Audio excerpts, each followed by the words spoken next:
Court చుట్టూ తిరిగినా మాజీ మంత్రి కేటీఆర్ ఊరట లభించేటట్టు కనిపించలేదు. విచారణ సంస్థలు మాత్రం ఈ వ్యవహారాన్ని కొలికి తెచ్చే ప్రయత్నాలు చేస్తున్నాయి. ఇందులో భాగంగానే తాజాగా కేటీఆర్ కు ఏసీబీ అధికారులు నోటీసులు జారీ చేశారు. ఈ నెల 6న ఏసీబీ అధికారుల ముందు వ్యక్తిగతంగా విచారణకు హాజరు కావాలని ఆదేశించింది.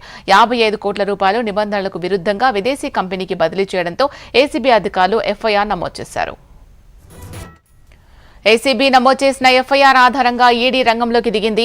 విదేశీ కంపెనీకి నగదు బదిలీ చేయడం, ఆర్బీఐ అనుమతులు తీసుకోకపోవడం, ఫెమా నిబంధనలు ఉల్లంఘించాలని ఏసీబీ ఎఫ్ఐఆర్ ఆధారంగా ఈడీ కూడా ఈసీఐఆర్ నమోదు చేసి విచారణ ప్రారంభించింది.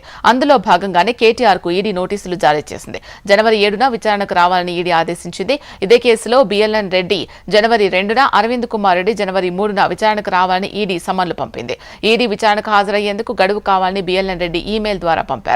బిఎల్ఎన్ రెడ్డి, అరవింద్ కుమార్ కి కొత్త తేదీలలో నోటీసులు జారీ చేశారు. కేటీఆర్ హైకోర్టును ఆశ్రయించారు. తనపై నమోదైన ఏసీబీ ఎఫ్ఐఆర్ ను క్వాష్ చేయాలని కోరుతూ హైకోర్టులో వాదనలు వినిపించారు. కేటీఆర్ దాఖలు చేసిన క్వాష్ పిటిషన్ పై తెలంగాణ హైకోర్టులో విచారణ ముగిసింది. క్వాష్ పిటిషన్ పై తీర్పు వెల్లడించే వరకు కేటీఆర్ ను అరెస్టు చేయొద్దంటూ హైకోర్టు ఉత్తర్వులిచ్చింది. ఏసీబీ విచారణకు కేటీఆర్ సహకరించాలని ఆదేశించింది. ఏసీబీ ఇచ్చిన నోటీసులపై కేటీఆర్ విచారణకు హాజరయ్యే అవకాశం ఉంది. ఏసీబీ విచారణకు సహకరించాలని మధ్యంతర ఉత్తర్వుల్లో హైకోర్టు పేర్కొంది. కాబట్టి వ్యక్తిగతంగా కేటీఆర్ విచారణకు హాజరవుతారని తెలుస్తోంది.